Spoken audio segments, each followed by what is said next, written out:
Hey there, lovely soul. Welcome back to Noah's Stories. How have you been lately? Have you taken a moment to breathe, to pause, to feel something real? Today's story is one that might just stir your heart.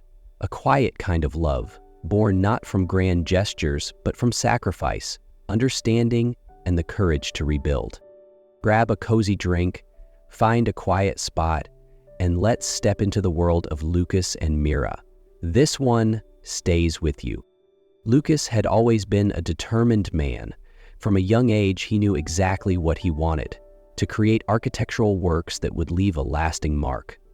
With a sharp mind and enviable discipline, Lucas transformed the small design firm he inherited from his father into a nationally recognized architectural empire. By the age of 35, he was already one of the most admired and successful architects in the field. His life followed a meticulously organized rhythm, waking up at 5 a.m., exercising, eating a healthy breakfast, and working tirelessly until late at night. Weekends were almost a foreign concept to him, and holidays were merely opportunities to work without interruptions. That obsessive dedication brought impressive financial rewards and industry acclaim, but behind the glass walls of his towering office, Lucas's personal life was barren, like a desert. Romantic relationships were fleeting and lacked depth. Friendships were limited to a few business partners and some familiar faces from the tennis club he rarely visited. Though he tried to ignore it, Lucas could feel the creeping loneliness settling in. Frequent headaches, persistent insomnia, and a constant sense of exhaustion had become regular companions in his day-to-day life. One late night, while working at his office with an unfinished design glowing on the screen, Lucas felt a sharp pain in his chest. At first, he dismissed it as stress, but within minutes, sweat poured down his face and his breathing turned shallow. In a rare moment of surrender, Lucas had no choice but to dial for emergency help. He was rushed to the emergency room of a nearby hospital. Amid the noise of beeping machines and hurried footsteps, the man who once controlled every aspect of his world now lay helpless on a stretcher, surrounded by unfamiliar doctors and nurses. And that was when he saw her. Meera walked into the room, a 30-year-old nurse with soft eyes and a soothing voice, yet a gaze that held surprising strength. Her brown hair was neatly tied up, and the way she moved brought a calm to the entire room. "Mr. Lucas, how are you feeling now?" Meera asked, her eyes scanning the monitors beside his bed. "Better. When can I get out of here? I've got an important meeting early tomorrow morning," Lucas replied, still with his usual urgency. Meera looked up, concern flickering in her eyes, though her lips held a faint smile. "I understand you're busy, but your heart isn't on the same schedule, and from what I can see, it's not just your heart asking for a break." Her words, gentle but layered, made Lucas pause. It was rare for anyone to speak to him like that, without fear, without flattery. And for the first time in years, he actually listened. In the days that followed, Lucas was required to stay in the hospital for further tests and monitoring. Though he initially felt frustrated by the disruption to his work, Meera's presence made everything feel lighter. She was always calm, attentive, and appeared whenever Lucas needed her. There was no flattery, no fuss, just a sincere, grounded presence. When Lucas was finally discharged, he assumed he would jump right back into his usual work rhythm, but Meera's words lingered in his mind, especially the way she had looked at him when she said, "It's not just your heart asking for a break." A few days later, Lucas returned to the hospital for a follow-up. He ran into Meera in the hallway and his heart skipped, not from any medical condition this time, but something else entirely. Summoning a kind of courage he rarely used outside of boardrooms, he invited her for a coffee. To his surprise, Meera smiled and accepted. That coffee turned into dinner, then into more spontaneous dates. Meera took him for walks in the park on Sundays, showed him movies that had nothing to do with architecture or business, and made him laugh more than he thought possible. With Meera, Lucas wasn't just a busy executive, he was a man with dreams and fears. And it was her quiet understanding of that truth that slowly opened his heart, piece by piece. Lucas had never been good at expressing emotions, but with Meera, something felt different. He couldn't stop thinking about her, her soft smile, steady gaze, and the way she made him feel seen, not as a name on a Forbes list, but as a real person. The first time he asked her out for coffee, he rehearsed the line 3 times in his car. When she said yes, it felt like a weight had lifted off his chest. Their first date took place in a quiet little cafe, where warm yellow light spilled across worn wooden tables. Lucas talked about business trips and hidden pressures, while Meera listened, never interrupting, never judging. She simply placed her hand on her cup of tea and said, "I don't think anyone's ever really listened to you." After that, Lucas became more intentional. One weekend, he suggested a trip to the beach, just the two of them, no schedule, no work calls. They walked barefoot along the shore. Well, Meera did, and Lucas tried. She shared stories from her childhood, and he spoke of the loneliness that had shadowed his adulthood. Evenings turned into movie nights under the stars, shared ice cream on park benches, or simply cooking together in her tiny kitchen. Lucas didn't try to impress her with grand gestures. He just showed up, honestly and fully. And that was what made Meera slowly let her guard down. She wasn't someone who trusted easily, but Lucas made her feel safe, as if, for the first time, she could believe in a man without fear. The love between Lucas and Meera grew quietly yet firmly, not flashy or poetic, but rooted in moments that felt honest and true. Meera made Lucas feel like he could be his most genuine self, while Lucas gave Meera a safe space to lean into. No control, no judgment.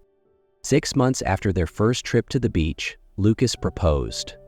No flowers, no candlelight, just a crisp morning.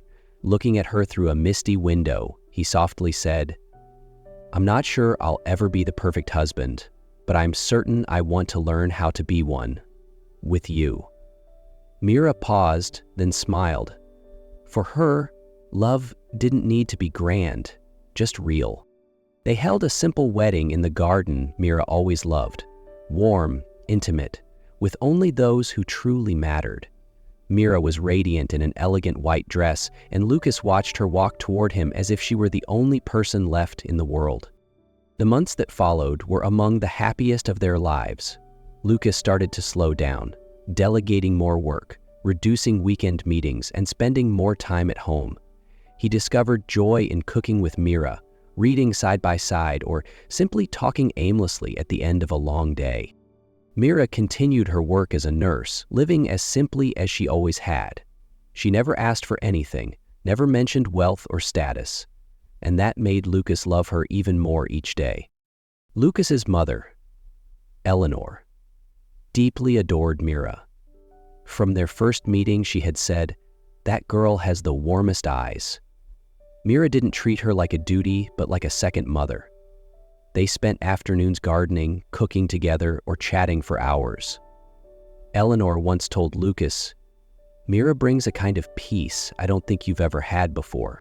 From a man who once thought weekends were a waste, Lucas now cherished mornings without alarms and evenings without ringing phones. Those quiet moments, he had once ignored them. Now, he savored them. But happiness doesn't always linger as long as we wish. Faint clouds began to gather on the horizon, quiet, persistent. And though Lucas didn't want to admit it, he started to hear whispers around him. Small comments, soft as clock ticks, but relentless. Not everyone viewed Lucas and Meera's relationship with admiration. The comments began subtly, disguised as concern, but over time they became more direct and unavoidable. "Are you sure about this?" his father once asked over a quiet afternoon tea. "I don't mean anything by it, but Meera comes from a very different world than ours," he said calmly, though his eyes carried a quiet judgment. Only Lucas's mother, who adored Meera deeply, saw her as a daughter. The two were very close, and she never hesitated to defend Meera when others made veiled remarks. At the office, however, people were far less tactful. During a business lunch, one of Lucas's partners casually commented, "You've always been a smart guy, Lucas. But let's be honest, when a successful man marries a woman with no financial background, it's hard for people to believe it's true love." Even childhood friends started making jokes that felt more like jabs. "She must really love you, or maybe just your bank account," one of them quipped, drawing laughter from the table. Everyone except Lucas, who felt a tightness in his chest. At first, he dismissed the comments. He knew Meera.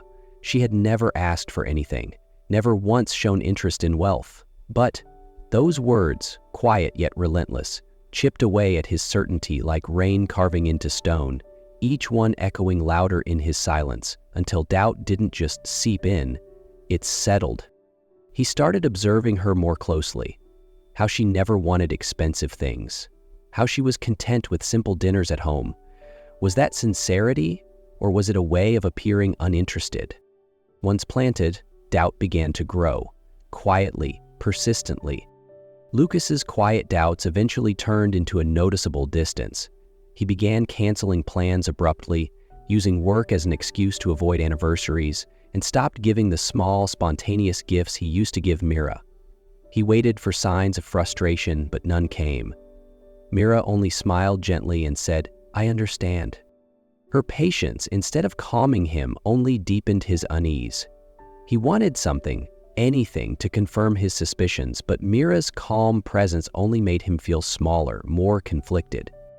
Then one evening, after yet another silent dinner, Lucas let out a sarcastic remark. "You seem pretty comfortable with the life I'm providing." Meera looked at him, her eyes welling with tears, not from sadness, but disappointment. "If you don't trust me, then what are we doing here?" she asked, her voice trembling but steady. She didn't raise her voice. She didn't argue. She simply stood up and walked into the guest room, closing the door quietly behind her. That night, alone in his study, Lucas couldn't sleep. He opened his laptop and absent-mindedly typed Meera's name into a search bar. It wasn't the first time, but this time he dug deeper, and what he found left him stunned. Among lists of outstanding graduates from years ago, Meera's name stood out. She had once been accepted into a prestigious international medical program, awarded a full scholarship, one of the highest scorers in the country. Lucas frowned. Why had she never mentioned it? Then he remembered, right after their wedding, when his mother fell seriously ill. Meera had been by her side from the first day. He never asked her to, but she stayed, quietly, devotedly, like a daughter. And then it hit him. Meera had silently buried her dream, not out of duty, but out of love. And while he was busy conquering the world, she was quietly saving his. Lucas sat alone in his study, the glow of the computer screen reflecting in his tired eyes. The information about Meera, prestigious scholarship, top national scores, a once-in-a-lifetime opportunity, flashed before him like a punch to the gut. He couldn't understand how he had never asked, how, throughout all this time, he had never once truly considered the dreams of the woman who had stood by him through everything. He remembered the way Meera's eyes had once lit up when she mentioned she was waiting on something important, a result that clearly meant the world to her. He had brushed it off, distracted by deadlines and meetings. Now it was all painfully clear. Meera had let go of that dream, not because he asked her to, not because she had no other choice, but because she loved his mother, his family, and perhaps, even more than he deserved, she loved him. Lucas felt a tight knot in his throat. Guilt washed over him, heavy and merciless. He couldn't sit still. He stood up, following the faint clinking sound into the kitchen, where Meera stood, her hands trembling slightly as she poured tea into 2 cups. She looked up at him, saying nothing. No accusations, no anger, just quiet exhaustion in her eyes. "Meera," he whispered, voice choked with emotion. "I've been wrong. So wrong." She stayed silent. "I let meaningless words and judgmental glances cloud my vision. I doubted you, the one person who never gave me a single reason to doubt." Meera finally looked up, her eyes red. "I only wanted you to trust me, not because I sacrificed anything, but because I'm here, for you." Lucas stepped forward, gently taking her hands, hands that had so often cared for his mother through sleepless nights. "I found your scholarship records. You gave up a dream that most people only dare to chase just to stay with my mother. You never said a word, you never asked for anything, you just loved, quietly." "I didn't want you to feel like you owed me anything," Meera whispered. "I did it because it was the right thing." Lucas lowered his head, a tear falling onto her hand. "It's because you never mentioned it that I realize how extraordinary you are. I wasn't the man you deserved, But if you let me, I'll spend every day proving I can become him. I want to stand beside you, not just as your husband, but as someone worthy of the love you've given so freely." She didn't answer. She just squeezed his hand, and that was enough. In the days that followed, something shifted in their home.